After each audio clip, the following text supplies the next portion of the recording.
para tener nuestro 11º encuentro de directores vocacionales de los Estados Unidos y también de Canadá. En este año, ¿verdad?, coincide con el centenario del inicio de la Guerra Cristera y también con la proclamación de la encíclica Quas Primas del Papa Pío XI, que fue escrita para promulgar, ¿verdad?, la solemnidad de Cristo Rey del universo y fortalecer así la fe de los cristianos que pasaban en casi todo el mundo por persecuciones, pero de manera especial aquí en México.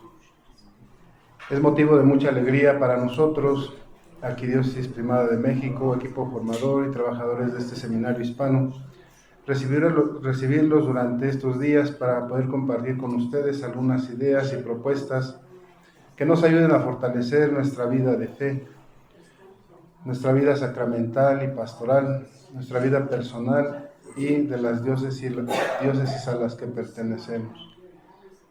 Vamos a conocer una etapa de la historia de la Iglesia en México que nos ayudará a valorar más el ejemplo de nuestros mártires cristeros, que fueron y siguen siendo semilla de nuevos cristianos y de muchas vocaciones al sacerdocio.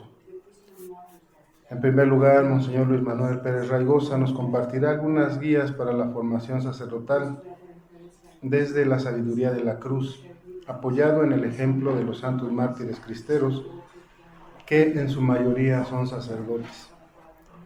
Ante la realidad que vivimos, la necesidad de aceptar con entereza, con fe, esperanza y caridad el seguimiento de Cristo en la vida sacerdotal, es un imperativo que nos urge a ser valientes como los santos mártires cristeros. Por su parte, el presbítero doctor Juan González Morfín nos adentrará con sus ponencias en el acontecimiento de la llamada Guerra Cristera, sus antecedentes y precedentes que se dieron en México a inicios del siglo XX, que durante esas primeras 4 décadas padeció una guerra religiosa, la cual trajo como resultado, ¿verdad?, como sabemos, pues varios mártires cristianos.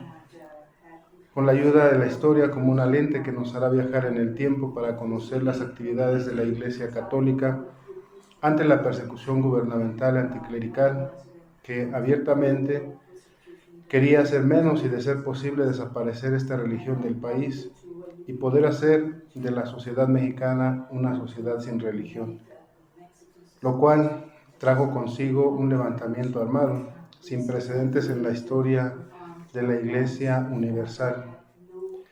Para defender la fe, los católicos, con el grito «Viva Cristo Rey y la Virgen de Guadalupe», intentaron con uñas y dientes y hasta el último aliento de la vida defender su derecho a la religión católica.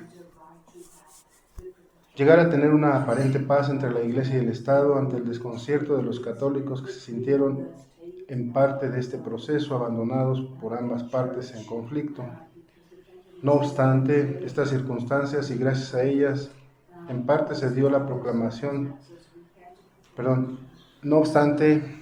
estas circunstancias y gracias a ellas, ¿verdad?, podemos decir que se dio la proclamación de la solemnidad de Cristo Rey del universo para la Iglesia Universal. Y esto, ¿verdad?, como un beneficio pues para todos los católicos. Durante la tarde, el señor canónigo Gustavo Watson Marrón nos dará a conocer un poco, ¿verdad?, acerca del papel de la Virgen de Guadalupe en el conflicto religioso en México, que venía gestándose, ¿verdad?, desde inicios del siglo. El riesgo en el que cayó la imagen de la Virgen de Guadalupe, que fue mandada a destruir por medio de una bomba que causó cuantiosos daños al templo, ahí en la Basílica Antigua, a otras construcciones cercanas, quedando la imagen sin daño alguno. Aquel 14 de noviembre de 1921, acontecimiento que agudizó la ríspida relación entre la Iglesia y el Estado, hasta estallar, ¿verdad?, con la llamada Guerra Cristera. Ante esta situación, la necesidad de proteger la sagrada imagen fue algo imprescindible, de lo cual nos ayudará a conocer más a fondo, con su agudeza y conocimiento, Monseñor Gustavo Watson. Para cerrar este día nos acompañará su eminencia el cardenal Carlos Aguiar, para compartir con nosotros algunas exhortaciones para la vida sacerdotal en nuestros tiempos, desde su vasta experiencia. Y con esto daremos cierre a esta jornada de estudio y encuentro vocacional.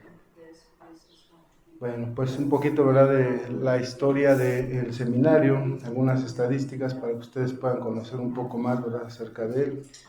El Seminario Hispano fue fundado en el año de 1999 por el cardenal Norberto Rivera, como una respuesta a la necesidad creciente de la atención a los migrantes de habla hispana llegados a los Estados Unidos y Canadá desde diferentes países, ante la urgencia de seguir fomentando la fe y en apoyo a la Iglesia Católica Universal. Desde aquel año han pasado por esta casa de formación de 62 diócesis, han sido 246 seminaristas, de los cuales actualmente hay 5 diáconos, 85 presbíteros y en este curso tenemos 16 seminaristas. Agradecemos, ¿verdad?, la presencia de Monseñor Reverendo Rey Berzabal, obispo auxiliar de la diócesis de Sacramento, California. También nos acompaña el Reverendo Giovanni Batista, que él es de la diócesis de Venice y presidente de ANSH, de la Asociación Nacional de Sacerdotes Hispanos de los Estados Unidos. Bienvenido, Padre. También nos acompañan los directores vocacionales de las diócesis de Yakima, Washington State, Las Vegas, Nevada, Fresno, California, Birmingham, Alabama, Austin, Texas, Amarillo, Texas, Atlanta, Georgia y Sacramento, California. Pues pidamos por la intercesión de Santa María de Guadalupe que aumenten las vocaciones sacerdotales, religiosas y laicas consagradas. Sean bienvenidos todos. Doy la palabra a nuestro rector, el Padre Juan Vértiz.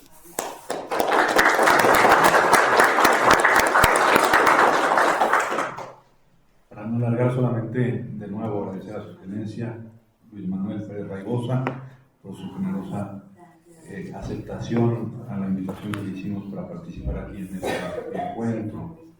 También de nuevo al Bishop Rey Berzabal, que nos está visitando también desde Sacramento. Desde luego al Padre Juan González Morfín, y ya más tarde agradeceremos al Padre Watson.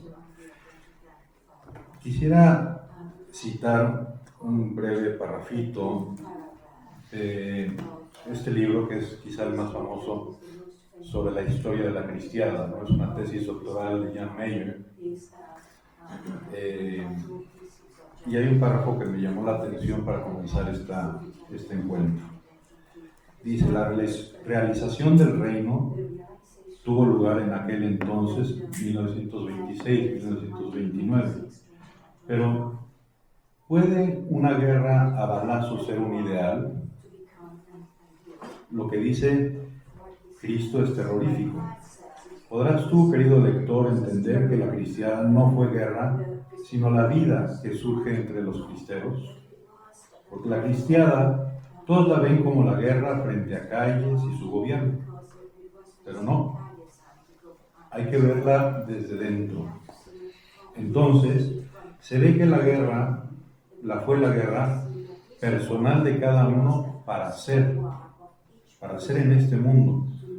Todos tenemos una cristiada. Los de mi generación vimos entreabrirse nuestro pequeño pedazo de cielo, nuestro compromiso con la realidad social e histórica.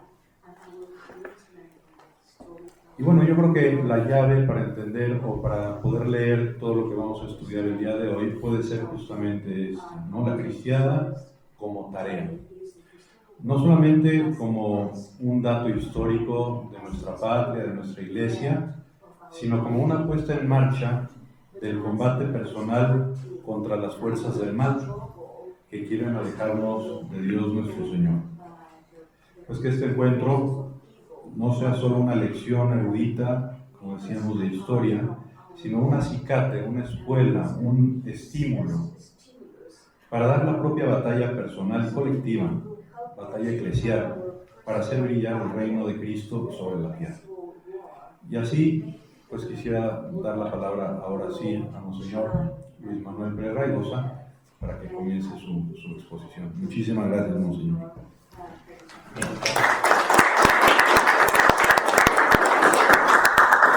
Damos ahora paso a la lectura del currículum de nuestro primer invitado. El excelentísimo Monseñor don Luis Manuel Pérez Raigosa es obispo auxiliar de la Arquidiócesis Primada de México. Monseñor Luis Manuel Pérez Raigosa nació en la Ciudad de México el 21 de agosto de 1973. Fue ordenado sacerdote el 13 de mayo del 2000 y recibió la ordenación episcopal el 19 de marzo del 2020. Realizó su formación en el Seminario Conciliar de México y estudió filosofía y teología en la hoy Universidad Católica Lumen Gentium, además de obtener el bachillerato pontificio por la Universidad Pontificia de México. Posteriormente cursó la licenciatura en teología y la licenciatura en teología espiritual en la Pontificia Universidad Gregoriana en Roma, esto en el 2004. Ha servido ampliamente en la formación sacerdotal. Fue formador del Seminario Conciliar durante 17 años, incluyendo 12 como padre espiritual. El 25 de enero de 2020, el Papa Francisco lo nombró obispo auxiliar de México. Ha desempeñado diversos encargos pastorales y de gobierno en la arquidiócesis y actualmente acompaña la vicaría de pastoral y al clero. Él nos estará compartiendo el tema titulado La formación de los futuros sacerdotes en la Sapientia Crucis a la luz del testimonio de los mártires de Cristo Rey. Sin más, le cedo la palabra, Monseñor. Muchísimas gracias, buenos días a todos. Es de verdad un gusto enorme compartir con ustedes algunas reflexiones, como ya se señaló, acerca de la sabiduría de la cruz en la formación de los futuros sacerdotes a la luz del testimonio de los mártires de Cristo Rey. Agradezco muchísimo al Padre Juan, rector del seminario, al Padre José Concepción, Padre Alfredo, Padre espiritual, Padre formador. Saludo también muy cordialmente, por supuesto, a Su Excelencia y a todos los directores vocacionales que han venido para este acontecimiento. Y por supuesto, un saludo especialísimo a quienes protagonizan, en el sentido más noble de la palabra, a quienes protagonizan la existencia de este seminario, los seminaristas de nuestro seminario hispano de Santa María de Guadalupe. A todos un saludo muy cordial. Yo voy a compartir con ustedes algunas reflexiones sobre este tema ya mencionado, la formación de los futuros sacerdotes en la ciencia de la cruz, a la luz del testimonio de los mártires de Cristo Rey, y para ello voy a proceder en 4 momentos, 4 partes: una introducción, la relación entre sacerdocio y cruz, después algunos factores de la cultura contemporánea que dificultan, en cierto modo, la maduración en la dimensión oblativa, testimonial y profética de los futuros sacerdotes.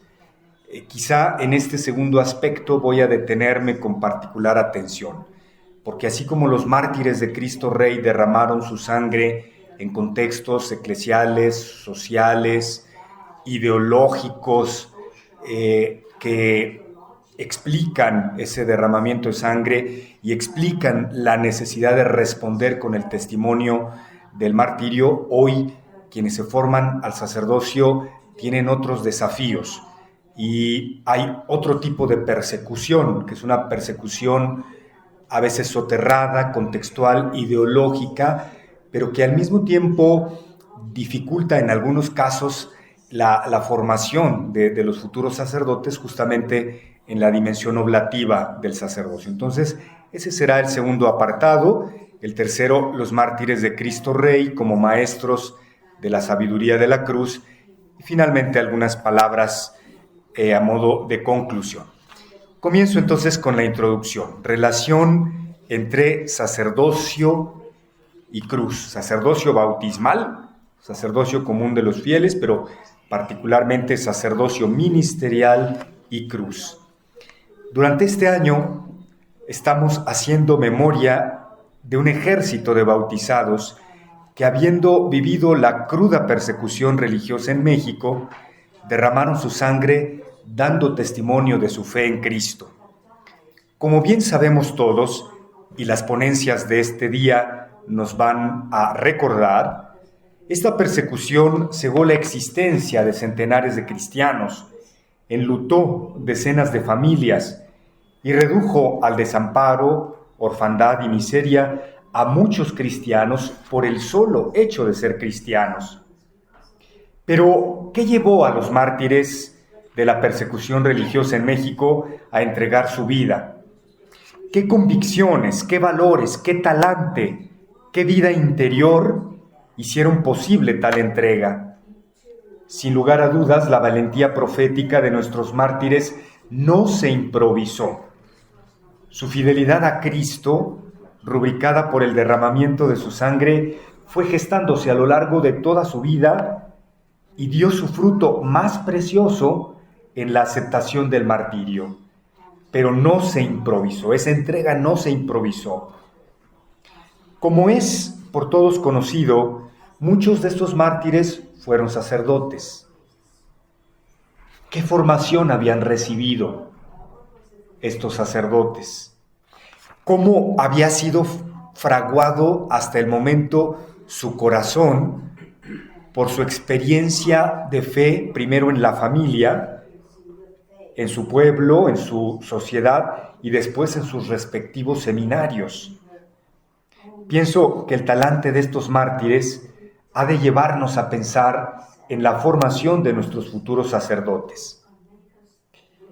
En su visita apostólica a nuestra patria en marzo de 2012, el Papa Benedicto XVI les dijo a los obispos mexicanos: es de capital relevancia cuidar con gran esmero de los seminaristas, animándolos a que no se precien de saber cosa alguna sino a Jesucristo y este crucificado.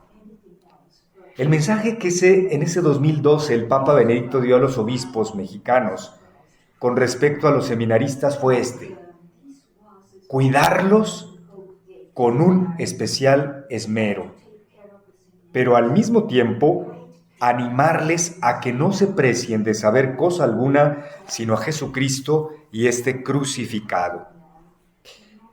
Estas palabras sin duda profundas e inspiradoras del Papa Benedicto XVI nos llevan a pensar que el sacerdote está llamado a vivir íntimamente asociado al misterio de la cruz de Cristo. Todo bautizado, sin duda, también, por supuesto, el sacerdote. Solo desde la cruz se comprende el sacerdocio. Solo desde el misterio de la encarnación y desde el misterio de la cruz se comprende el sacerdocio de Cristo. La cruz es para todo bautizado, también para los llamados al sacerdocio, una cátedra de vida, una escuela vocacional. Y aquí tenemos a muchos directores vocacionales. La cruz es una escuela vocacional, un punto de referencia inamovible respecto a la manera en la que el Señor nos invita a vivir nuestra vocación.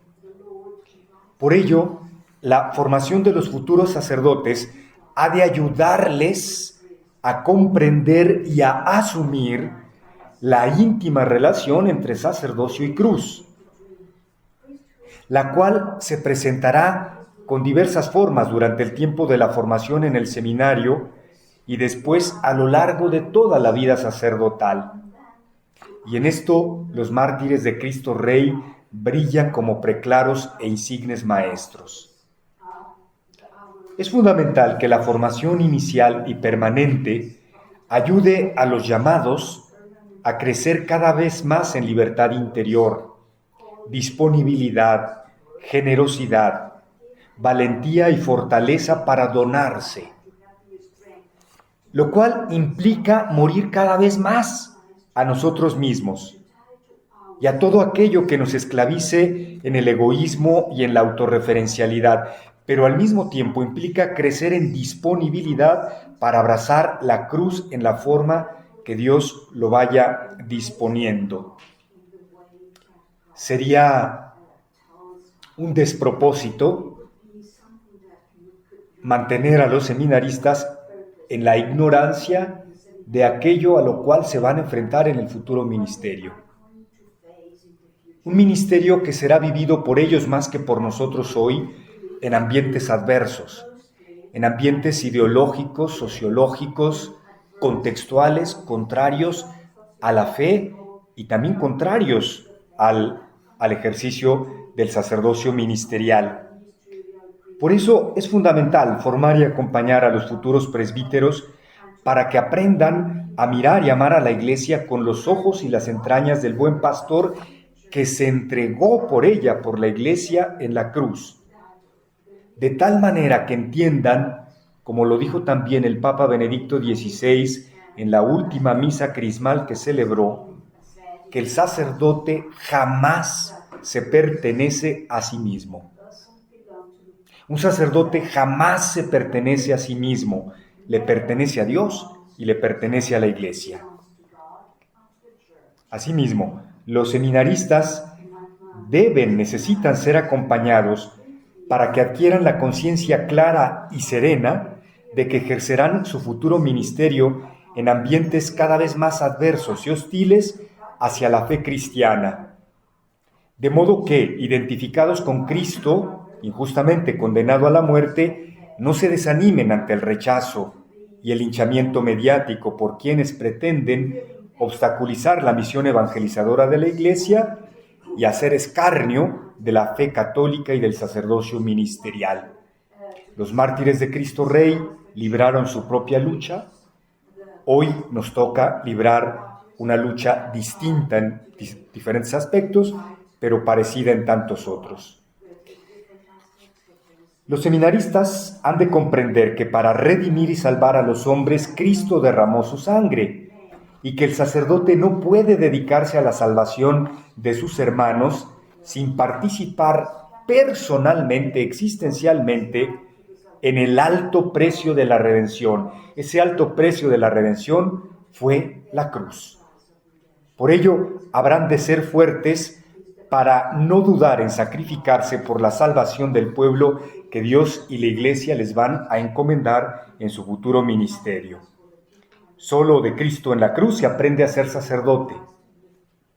En la humillación de Cristo en la cruz, en su abajamiento, Jesús nos presenta un aspecto del proyecto de Dios sobre el sacerdocio ministerial.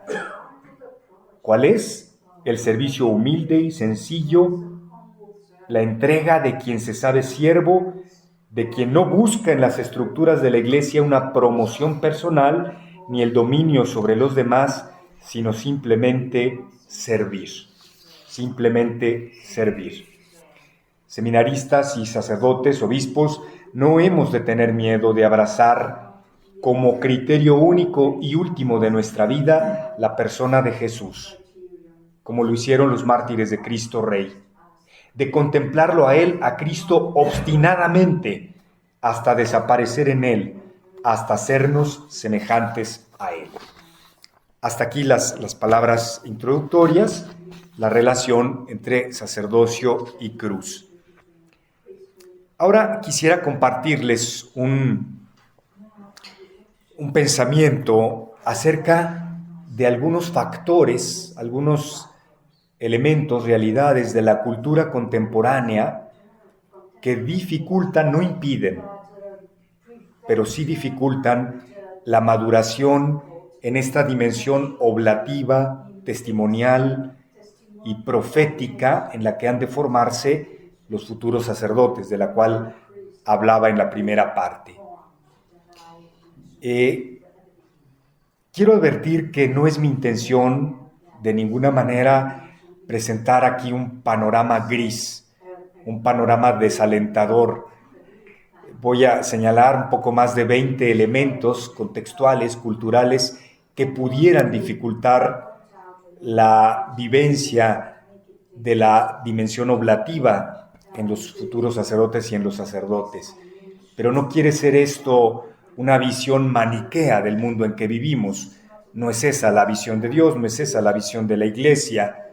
No se trata de hacer de ser profeta de desventuras, pero sí de tener en cuenta algunos aspectos de la realidad. Por ello, primero voy a mencionar algunas luces, entre muchísimas que pudiéramos mencionar, del mundo contemporáneo, del ambiente cultural, y después estas sombras que hay que atender.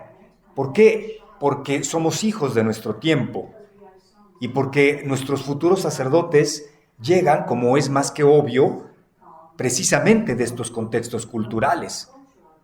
Y entonces los esquemas formativos, las ofertas de acompañamiento, de discernimiento, no pueden ignorar estos elementos. Pero bueno, vamos primero a señalar esto. Intentar una descripción, inclusive solo aproximativa, sobre la compleja fisonomía pluricultural del mundo contemporáneo y del inmenso mosaico de realidades que lo conforman, resulta, por supuesto, una pretensión desbordante. Para eso tenemos aquí especialistas en distintos ámbitos del saber, entre otros el padre espiritual de este seminario, como doctor en filosofía. Pero son realidades, estructuras, necesidades, problemáticas, sistemas de pensamiento, planteamientos axiológicos muy complejos que conforman nuestro mundo. Esbozar un análisis sobre las características culturales de este mundo en el que vivimos es una tarea interdisciplinar, ardua y comprometedora que compete, insisto, a los especialistas de los distintos ámbitos del saber. Y sin embargo, es precisamente en el ancho mar de este mundo plural y complejo en donde el sacerdote está llamado a continuar la obra salvífica de Cristo y en donde Dios sigue llamando a futuros sacerdotes hoy y en donde los llama a formarse, pero siempre según el estilo indicado por el mismo Jesús, estar en el mundo sin ser del mundo, de lo cual los mártires de Cristo Rey son maestros insignes. Primero, algunas luces del mundo contemporáneo, en medio de los claroscuros que lo acompañan. Primero, pese a las atroces violaciones a la dignidad humana que estamos viviendo, cabe aquí hacer memoria de hechos tan recientes en México, en Medio Oriente, en Ucrania, por ejemplo. Pese a todas estas atroces violaciones a la dignidad humana, en numerosos ambientes y organizaciones, estructuras sociales, sí se pondera y defiende el valor de la persona. Gracias a Dios, de su dignidad, de su conciencia y de su libertad. Así como hay violaciones a los derechos fundamentales de la persona, también hay muchas iniciativas, muchas estructuras, muchas instituciones que defienden esa dignidad. Proliferan movimientos de ayuda social. Es patente la solidaridad entre algunas naciones, sobre todo en los momentos de catástrofes naturales o de conflictos sociopolíticos. Vivimos también en un ambiente que lucha por la apertura, el diálogo, aunque es cierto que no en todos los ámbitos, sino siempre de la mejor manera. Nos encontramos como algo positivo frente a un avance inusitado de la ciencia y la tecnología, con todos los beneficios que esto implica para la humanidad. Siguen existiendo, a pesar de todo, búsquedas religiosas y en consecuencia un hambre espiritual con manifestaciones muy variadas en los seres humanos. Se busca reforzar de diversas formas relaciones interpersonales y vínculos de pertenencia como reacción a la despersonalización y a la masificación. Esto es algo positivo. Y luego pues hay una preocupación por el medio ambiente, la biodiversidad y la ecología. Bien, hasta aquí aspectos positivos, podríamos mencionar muchísimos más, sin lugar a dudas. Pero me detengo ahora en aspectos contextuales que pudieran dificultar esta identificación con Cristo en la cruz, esta maduración en la oblatividad, en la fortaleza, en la resiliencia, en la generosidad, en la disponibilidad, en la apertura, la entrega, en nuestros futuros sacerdotes y en nosotros ministros ordenados.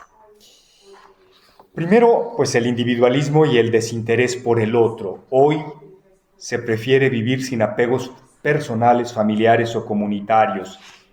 Las relaciones humanas se consideran objetos de consumo llevando muchas veces a relaciones afectivas sin compromiso responsable y definitivo. También en los seminarios, también en los de la Arquidiócesis de México, podemos vivir hiperconectados, pero no comunicados. Rodeados de personas, pero no con vínculos profundos. Y esto al final dificulta el entendernos llamados a la proexistencia, a existir en favor de los demás.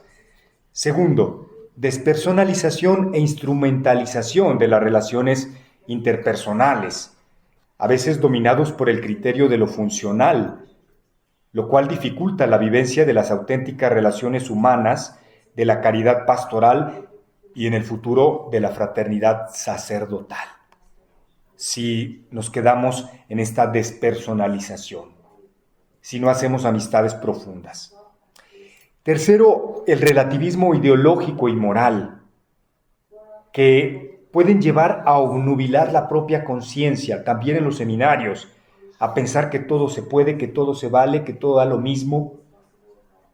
Y luego en el ministerio llevarnos a confundir la conciencia de los fieles, sobre todo en aspectos delicados en el orden moral y doctrinal. 4. La ideología de género. No profundizo. La ideología de género, que puede también filtrarse, y en eso hay que estar muy atentos a cómo piensan nuestros jóvenes, a cómo miran la sexualidad, a qué antropología tienen de fondo. Podríamos dar por sentado que los estudios en las universidades les aseguran la recta comprensión del ser humano, de su identidad, de su dignidad, de su sexualidad, pero hemos de estar muy atentos en un acompañamiento mucho más cercano y profundo. 5. El egocentrismo, el individualismo y el protagonismo, que dificultan la comunión eclesial y más aún obstaculizan ya en el ministerio la vivencia de ejes medulares del sacerdocio, como por ejemplo el munus reyendi y la colaboración fraterna en la búsqueda de caminos para una pastoral en comunión. A veces tenemos sacerdotes muy capaces pero muy individualistas, que se deprimen si no tienen likes, que se deprimen si no son el centro de atención, que se la pasan obsesiva y enfermizamente viendo cuántas visitas han tenido sus videos en YouTube, que están más preocupados por comprar cremas y ropa de la última moda porque tienen que aparecer muy bien en sus redes. 6.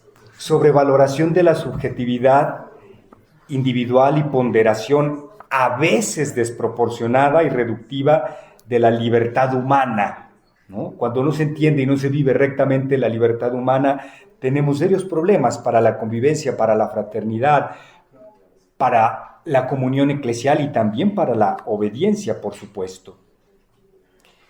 7. La cultura de la imagen y la frivolidad. Ya mencionaba algo de esto. Puede asomarse también en nosotros, obispos, presbíteros, diáconos, seminaristas, cuando nos preocupamos excesivamente respecto a la apariencia física, cuando se dedica más tiempo al gimnasio que al sagrario, cuando se da más tiempo a Perisur para ver qué ropa vamos a comprar que a la lección divina o al estudio, cuando hay mucha preocupación por el modo de vestir o se depende de manera desproporcionada de la moda del momento. La cultura de la fruición y la adicción a las sensaciones también puede conducir al sacerdote o al seminarista al hedonismo y a veces entonces a perder de vista la renuncia, el sacrificio, la donación, que son intrínsecos a la vida sacerdotal, porque el sacerdote está llamado eso, a una vida donada en favor de los demás. Si no tengo ganas de estudiar, de orar, de vivir esta norma en la casa de formación, pues entonces no lo hago. Es el peligro de dogmatizar esta cultura de la fruición. Si siento bien en la oración, entonces oro. Pero si estoy en desolación, entonces no oro. el materialismo como preponderancia de los medios e intereses económicos que puede manifestarse en el futuro presbítero o en los ministros ordenados como afán de no privarnos de nada de aquello que ofrece el escaparate de la publicidad, quererlo poseer todo, probar todo, estar en todas partes, buscar la felicidad fuera de los ejes de la propia vocación o ministerio, ¿no? Un poco pues la ambición del tener, que es tan peligrosa como la ambición del poder. 10. La provisionalidad y reversibilidad, que pueden llevarnos a considerar como normal lo inestable y lo fugaz. Hoy estoy aquí, no he hecho raíces, si me siento bien, pues estoy en esta diócesis, si me siento regular, pues busco en otra, si me siento más o menos, busco en una tercera, y si ya no estoy a gusto, entonces busco en una cuarta, o en otro seminario, etcétera. Esta reversibilidad y provisionalidad incluso en las relaciones o en los compromisos existenciales. Hoy es cada vez más común, tristemente, que la petición de dispensa del ejercicio del ministerio se da pronto, en muchos casos, en los primeros meses. Y entonces, ¿dónde quedaron los compromisos? ¿Dónde quedaron las promesas? ¿Dónde quedó un proceso gestado por años? ¿Dónde quedó la fidelidad? La perseverancia. La sobrevaloración de la tecnología, asumiéndola no como instrumento y medio necesarísimo que Dios nos regala, sino a veces otorgándole un lugar esencial en la vida personal y en la praxis pastoral. En la vida espiritual, querríamos que existiese una aplicación que nos ahorre la fatiga de la oración. Otra aplicación para el discernimiento. Otra aplicación para los momentos de crisis y dificultad. Otra aplicación que haga automática y totalmente fácil la vivencia del celibato, de la obediencia y de la pobreza. Pues no, eso no se puede.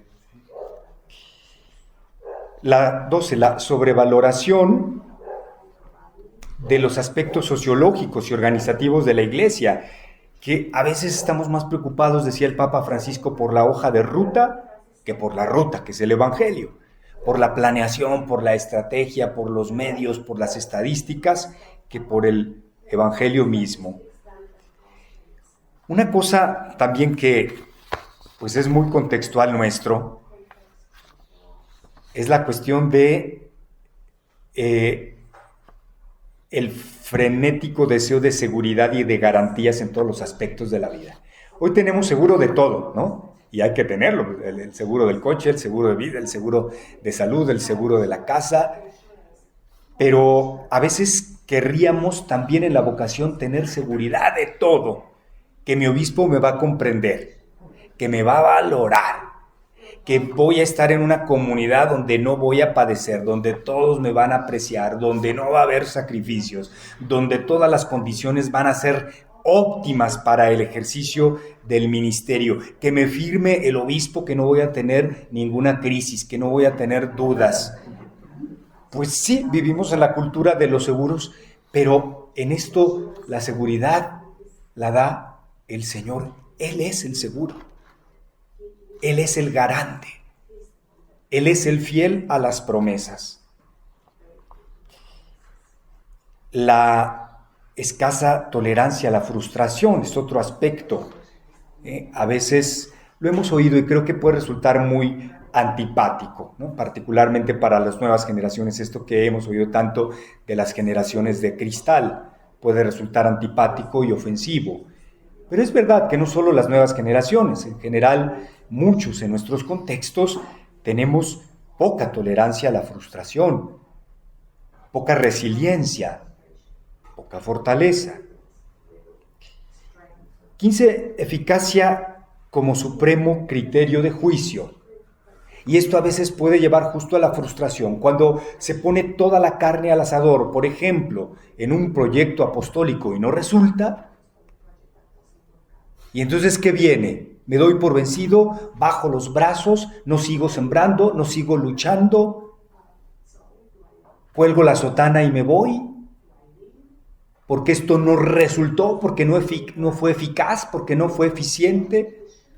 No, claro que queremos eficacia, claro que tenemos que tender a la organización, a la eficiencia, pero no canonizarla, ¿no? El imperio de la moda que ya mencionábamos, el señorío de los productos estándar de mínima inversión y máxima productividad. El mínimo tiempo invertido en el estudio y quiero la máxima productividad en el aprendizaje. No se puede. Por ejemplo, ¿no? Otra cosa que es todavía más profunda, como un riesgo, es la vacuidad espiritual y la búsqueda de sucedáneos de Dios. Ante todo, mediante el prestigio, el poder y el tener. Esta es una tentación. Ante esta cultura de la imagen, del prestigio, del éxito, ¿no? Esta tentación de vivir en un vacío espiritual, de buscar sucedáneos de Dios en el poder, en el tener, en el prestigio, pues pueden llevarnos a no estar tan abiertos a una formación que implica la cruz, el sacrificio, la entrega. Una cuestión más para todos, no solo para las nuevas generaciones como riesgo, es la superficialidad y la poca capacidad de reflexión y de introspección. En todos los aspectos, si no existe esta capacidad o no se desarrolla, pues habrá un débil discernimiento vocacional. Habrá poca vida interior. Habrá también poco contenido. Y el que dé, a lo mejor, pues está calcado de internet, de la inteligencia artificial, sin que pase por el tamiz de la reflexión personal. La secularización y la indiferencia religiosa, podríamos decir, ¿cómo? ¿No resulta una insensatez pensar que secularización, indiferencia religiosa son una tentación para nosotros, ministros ordenados, seminaristas? Pues sí. Yo pienso, esta es una opinión personal, que una de las cosas más tristes, no la única, que pueden decir de un sacerdote, de un obispo, de un seminarista, es que está mundanizado. Un cura mundanizado, un seminarista mundanizado. ¿En qué sentido? En el sentido del Evangelio de Juan, ¿no? Aquel que pagado de sí mismo, arrojado sus propias fuerzas, pretende vivir un ministerio que en cierto modo margina y excluye la unión vital con Dios. Un poco de pelagianismo, ¿no? Soy yo, es mi virtud, es mi ciencia, son mis contactos, son mis relaciones, son mis conocimientos, es mi habilidad, lo que me garantiza una fidelidad o una fecundidad apostólica. No, es Dios, tiene que ser Dios. Vinculado a lo anterior, pues la opacidad del misterio, o sea, reducir la vivencia sacerdotal a una profesión, a un oficio. Ojo, cada profesión es nobilísima, es sagrada, cada trabajo lo es, cuando es un trabajo honesto, pero no hemos de olvidar el carácter vocacional y la dimensión de misterio, la dimensión sagrada del sacerdocio.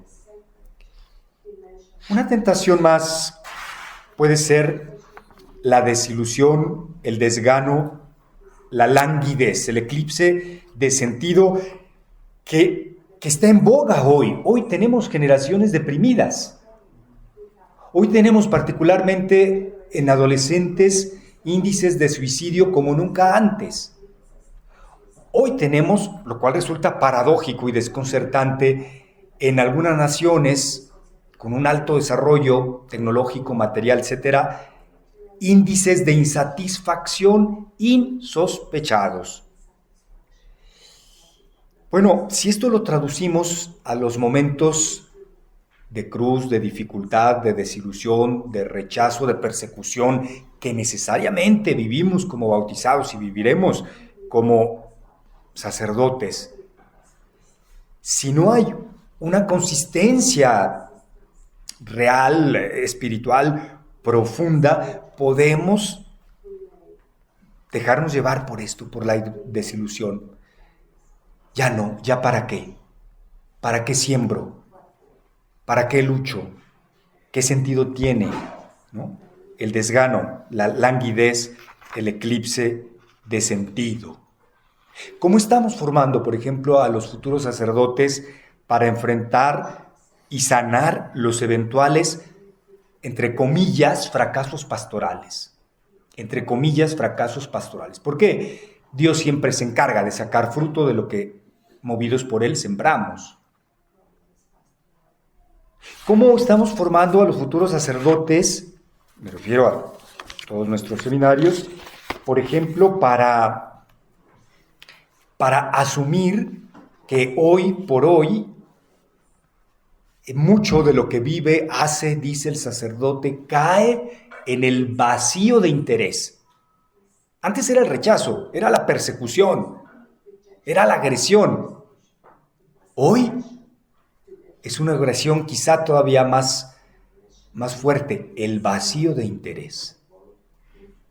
¿Cómo formamos para eso?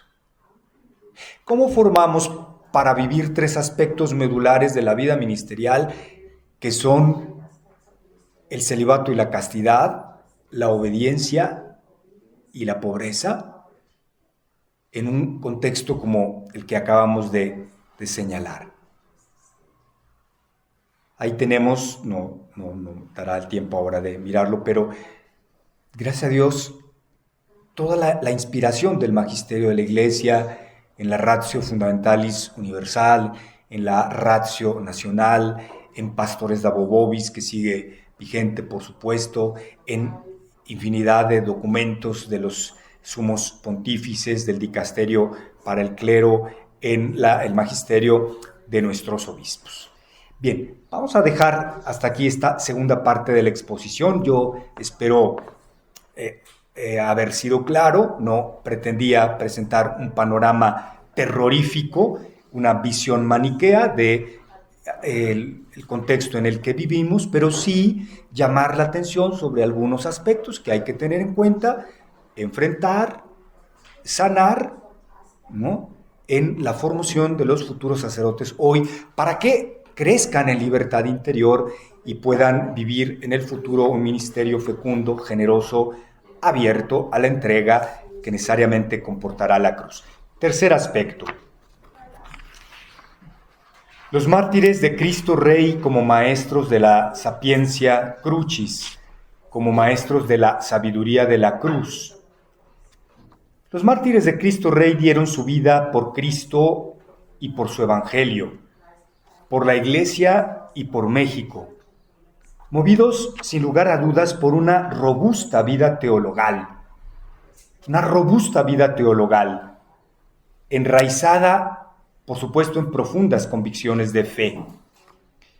Su valiente testimonio fue la respuesta profética no solo ante la persecución que estaba viviendo la Iglesia, ante el uso perverso del poder civil, sino también a una serie de ideas y de visiones antropológicas sesgadas con las cuales el gobierno pretendía adoctrinar a la sociedad y minimizar, si no es que desaparecer, como ya lo señalaba el padre José Concepción, la Iglesia y la vida de fe en nuestra patria.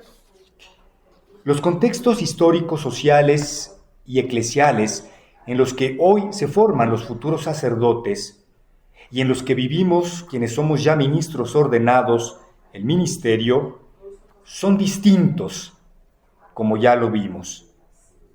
Son distintos de aquellos que vivieron los mártires de Cristo Rey. No obstante, justamente ante un mundo tan complejo y lleno de claroscuros como lo acabamos de ver, los futuros sacerdotes están llamados a formarse en cada una de las dimensiones de su persona, firmemente anclados en la fe, como lo fueron los mártires de Cristo Rey, con convicciones claras, firmes y fuertes, con claridad de doctrina, con una vida espiritual profunda, con espíritu de comunión eclesial y virtudes probadas, que los hagan firmes en la fe, en la esperanza y en la caridad, que los hagan valientes para el testimonio. Son muchas las enseñanzas y ejemplos que podemos aprender de los mártires de Cristo Rey y aplicar a nuestra vida de fe y a la formación de los futuros ministros del Señor. Seguramente las ponencias que escucharemos a lo largo de esta jornada nos permitirán asomarnos al perfil humano y espiritual de estos mártires insignes. Yo por ahora doy sencillamente una palabra conclusiva. El Hijo del Hombre, que ha venido a dar su vida en rescate por muchos, el que soportó la cruz sin miedo a la ignominia, dice Hebreos 12:2, y que murió por nuestros pecados, sigue llamándonos a ser semejantes a Él. Para responder a esta vocación sublime, responder a esta vocación sublime solo es posible si, dóciles a la acción del Espíritu Santo, permanecemos en comunión con Jesús mediante una viva relación de amistad y de pertenencia con Él, como la que tuvieron los mártires de Cristo Rey, laicos y sacerdotes. Necesitamos tener a Cristo en el centro del corazón y de la vida, ser de Él, como lo fueron ellos, pertenecerle a Él. Nuestra atención debe estar permanentemente en Cristo, como el único camino, la única vida, la única verdad, el único anhelo, el único ideal, el único Mesías, y desde Él comprender nuestra identidad y misión como sacerdotes.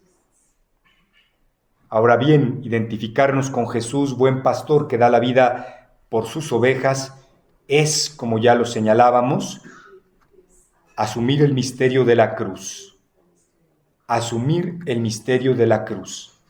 Sacerdocio y cruz son dos realidades íntimamente unidas. Así lo recordaba el Papa Benedicto XVI en la homilía de una ordenación sacerdotal, diciendo: el único camino para subir legítimamente hacia el ministerio de pastor es la cruz. La cruz. Esta es la verdadera subida. Esta es la verdadera puerta. Hermanos, hermanas, celebrar el centenario de la resistencia cristera es una oportunidad para reavivar nuestra conciencia de que a la vocación bautismal y sacerdotal, que es un don de Dios, hemos de responder desde la fe, impulsados y fortalecidos por la gracia. A la saga del ejemplo de los mártires de Cristo Rey, es preciso asumir la formación y la vida sacerdotal con una visión sobrenatural, siendo atentos y dóciles al Espíritu Santo en nuestros procesos formativos, personales y comunitarios. Gracias por su atención y sobre todo por su paciencia.